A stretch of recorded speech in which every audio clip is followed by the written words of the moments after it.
Welcome to the Celtic Myth Pod Show, bringing the tales and stories of the ancient Celts to your fireside.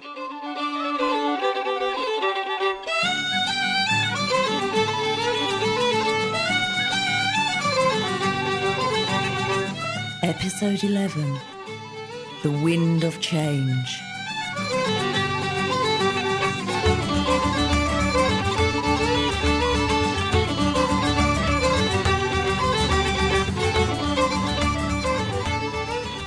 Hello and welcome to the Celtic Myth Pod Show. I'm Ruth. And I'm Gary. Just to keep you up to date, let's tell you how you can contact us. You can email us by sending an email to Gary or Ruth at CelticMythPodshow.com, or you can record some voice feedback for us by using the Evoca recorder on our website. That's kind of down on the left-hand side amongst the menus and stuff. You can chat to us on Twitter, or you can contact us on our Facebook or MySpace pages, details of which you can find on the contact page of the website. You can also chat to us in the forums, which have some interesting discussions going on.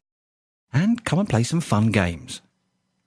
We'd love to hear your opinions about how we're doing and what you think about the stories. So give us some of that feedback. It would really help our show to get noticed if you could leave us a review on iTunes as well. We've got some reviews in America, which unfortunately we can't actually access from the UK. Yeah, that's true. I've managed to find them on a web search, but can't actually see them in iTunes. So UK listeners, please leave us a review on iTunes. That would be really nice. And now for some news and views.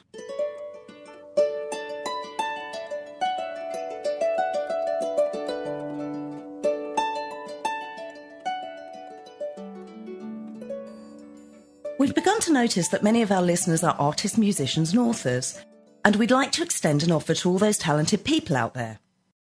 If you have some artwork you'd like to add to our online gallery along with a little about yourself and what inspires you, we'd be really happy to publish it. We will also put a post on the website. You forgot that bit, didn't you? Yes.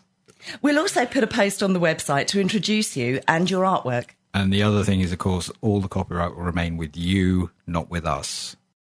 Also, to the talented authors out there, we'd be happy to read an excerpt of a book or a short story in one of our special episodes and add the details of you and your work to our blog.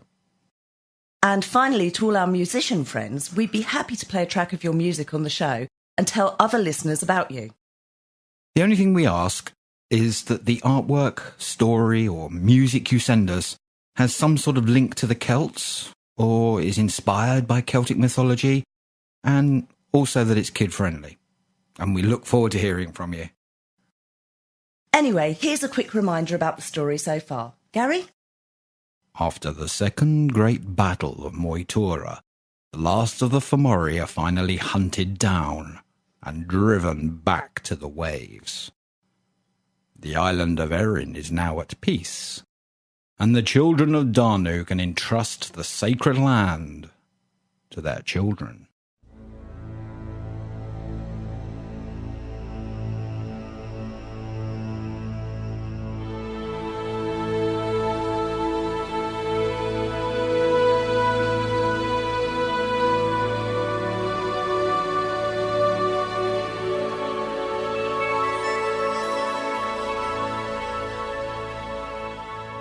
Little is known of the untold years that passed since the days of the terrible battles on the Plain of Pillars, before the coming of the Sons of Mill.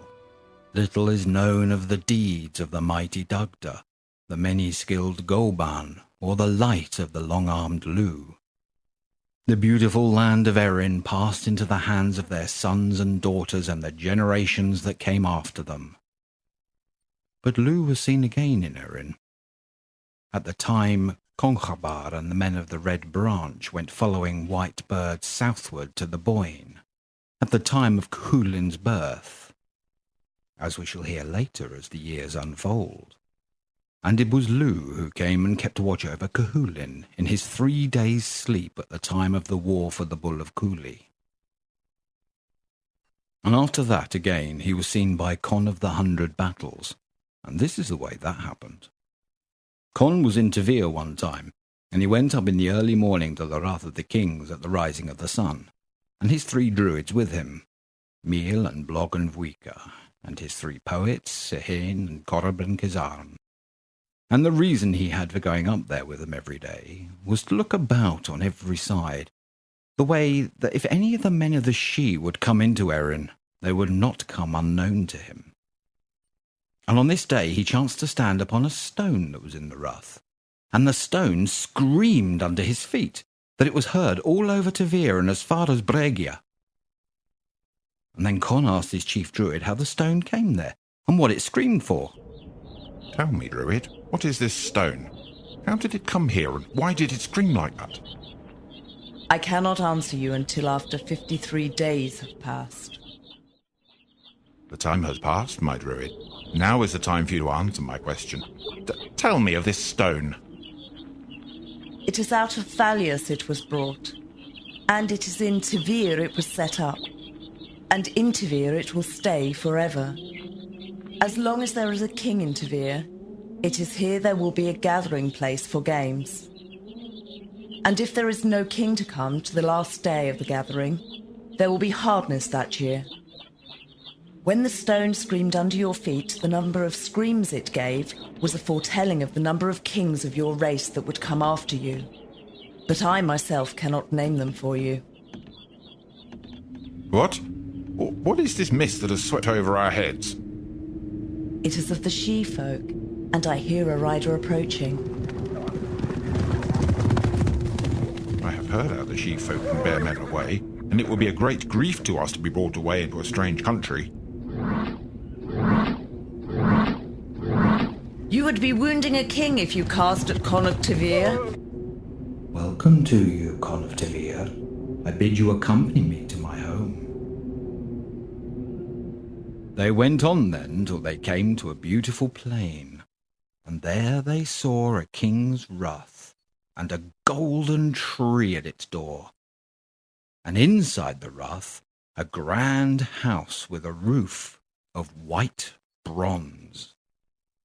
So they went into the house, and the rider that had come to meet them was there before them, in his royal seat, and there had never been seen a man like him in Tavir for comeliness or for beauty, or the light of wonder of his face. And there was a young woman in the house, having a band of gold on her head, and a silver vessel with hoops of gold beside her, and it full of red ale, and a golden bowl on its edge, and a golden cup at its mouth. Who am I to serve drink to? Serve it to Conn of the 100 battles, for he will gain 100 battles before he dies. Now pour out the ale for Art of the 3 Shouts, the son of Conn. After that he went through the names of all the kings of Erin that would come after Conn, and he told what would be the length of their lifetimes. And the young woman left the vessel with Conn, and the cup, and the bowl, and she gave him along with that the rib of an ox and of a hog. 24 feet was the length of the ox rib. And the master of the house told them the young woman was the kingship of Erin forever. And as for myself, I am Lugh of the Long Hand, son of Iv. And so it was that the men of Erin knew that Tuatha De Danann were still watching over them, but from where they could only guess. Let us return to the history of the invasions of Erin, and perhaps we can learn what happened to the old gods. Of a time, the sons of Mil dwelt in the land known as Spain, and there was a father's brother of Mil, Ith, son of Breogan, with them. He was expert and accomplished in knowledge and in learning. Once, when Ith of a clear winter's evening was on top of Breogan's tower, contemplating and looking over the 4 quarters of the world, it seemed to him that he saw a shadow and a likeness of a land and lofty island far away from him. He went back to his brethren and told them what he had seen, and said that he was mindful and desirous of going to see the land that had appeared to him. Breig, son of Breogan, said that it was no land he had seen, but clouds of heaven, and he was hindering Ith from going on that expedition. Ith did not consent to stay, however. Then Eith brought his ship onto the sea, and came himself with his son Lugh, and with thrice 30 warriors. They sailed towards Erin, and their adventures on sea are not related, save only that they took harbour in Bentracht of Moetha. The neighbours went to the shore to interview them, and each of them told news to the other in the tongue of the gale. Eith asked them the name of the land to which he had come, and who was in authority over it. "In Iselga," they said. At this time, Erin was ruled by 3 Danaan kings, 3 sons of Kermad Midboil, son of the Dagda. Their names Mabquil, Makecht, and Magren, and their wives were named respectively Banba, Fola, and Eriu. They were obliged to rule Erin in turns, and in the year each one was king, his wife's name was given to the island that year. It happened in that day that there were many chieftains and nobles of Erin in Eilachned, making peace between Makul and his brethren, for they said that he had an excess of the goods of Fiachna, son of Delbey, who had died previously, and that the cattle and the treasures should be divided amongst them. When he heard that, he went with his son and with 2/3 of his people to Eilech. The kings welcomed him when he reached the assembly, and after he was a while among them, they told him the matter about which they were in opposition and contention between them. And he said to them, "Do just righteousness. It is fitting for you to maintain a good brotherhood. It is right for you to have a good disposition. Good is the land, and the kingdoms you inhabit. Plenteous her harvest, her honey, her fish, her wheat and her other grain. Moderate her heat and her cold. All that is sufficient for you is in her." Then, having surpassed the judges of Erin in cunning and in argument, he took farewell of them and went to his ship. The nobles plotted to kill him, for they believed he desired Erin because of the testimony of praise he gave to their island, and they sent a great number to follow him, so that he was wounded to death in Moetha, and from him the plain took its name. He reached his ship, wounded and bleeding, by the valour and bravery of his people, and he died with them in his ship on the sea. Then they reached Spain and showed the body of Eith to his brethren, and they were anguished and sorrowful at his dying thus. Then the sons of Meal and the other Gaels with them thought it was fitting and proper for them to go and avenge their brother on the Tuatha Dé Danann. They decided on this at last. They collected their warriors and their men of valour from every place where they were, through the lands and the districts, until they were in one place in Brigantia, numerous and fully assembled. Then the sons of Meal, with their brethren and kinsmen, and their people in general, brought their ships on the sea to go to Erin to avenge their bad welcome on the Tuatha Dé Danann. 65 ships was the number of the expedition, 40 chiefs the number of their leaders, with Dawn, son of Meal, at their head. These are the names of the chiefs, as was later told by the bard Flan Menistrech. The chiefs of the voyage over the sea, by which the sons of Mil came. I have recollection during my life, their names without lie.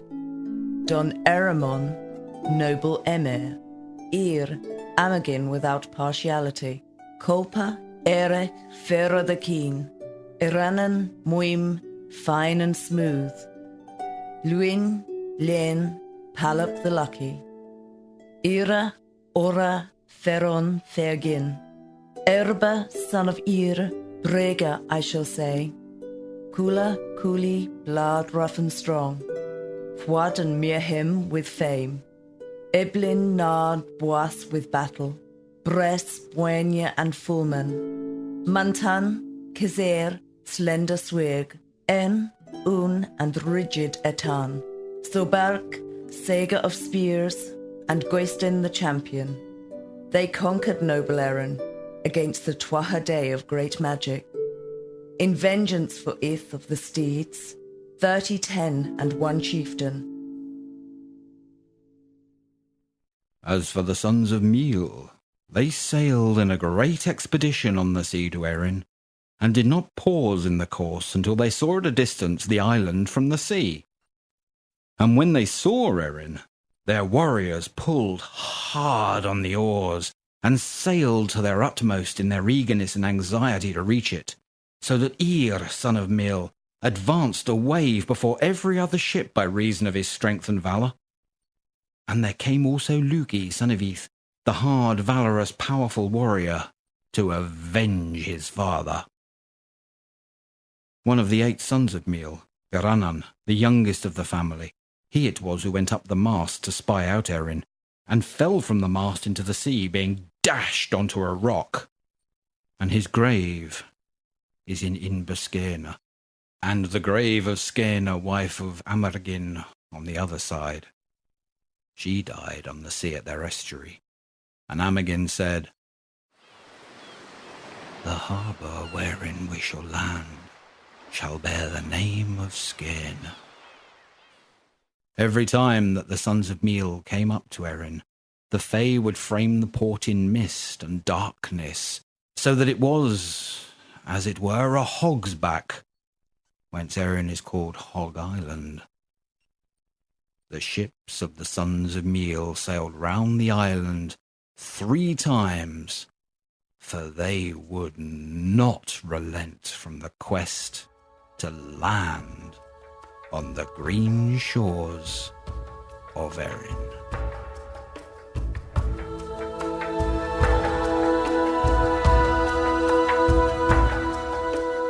And in our next episode, the fleet of the sons of Mil makes landfall, and the great bard Amergin steps onto the fertile soil.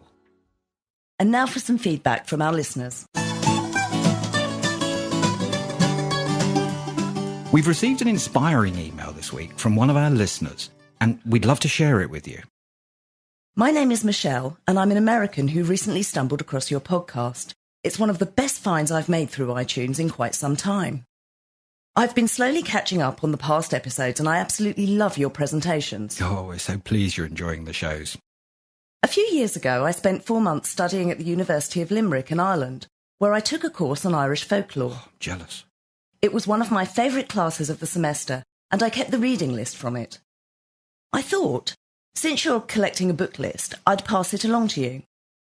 Some are not solely the myths and legends, but rather have an academic bend to them. Some are also descriptions of old folk customs for celebrations of the festivals, as well as the wake traditions and others. Also, some are admittedly difficult to find because of their age or source. That's a brilliant idea. I sincerely hope this is of some help to you. I love the pod show, and I look forward to future instalments.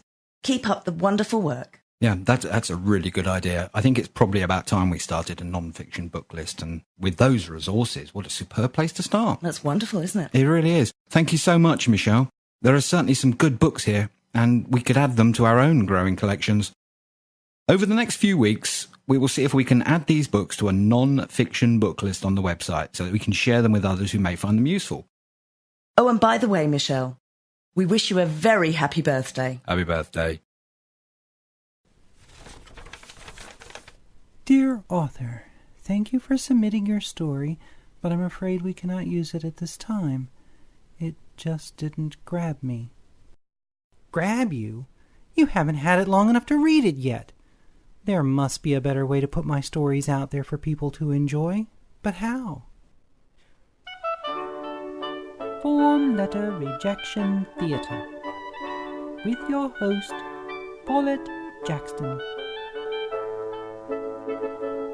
Join us each month as we bring you the best in previously unpublished short fiction, each tale brought to life with dramatic readings by the author and a full voice cast reading the dialogue. Coming soon to flrdpodcast.com.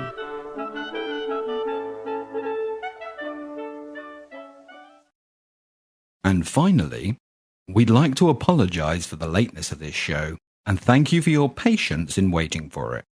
The next episode, episode 12, The Song of Amergin, should be out at its normal time, which is the 19th of July 2008. So until then, Long Avoya.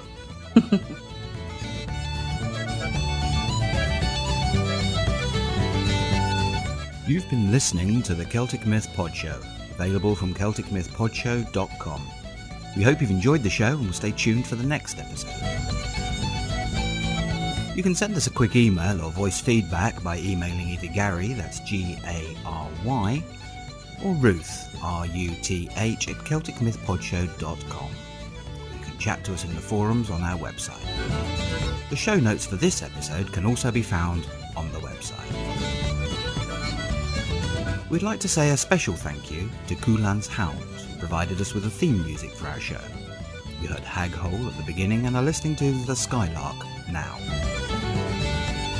You can find out more about this foot-stomping band at www.sfhounds.com. And thanks again to Diane Arkinstone and Kim Robertson, whose music has been used for some of the incidental music in this podcast. You'll find links to their websites in our show notes.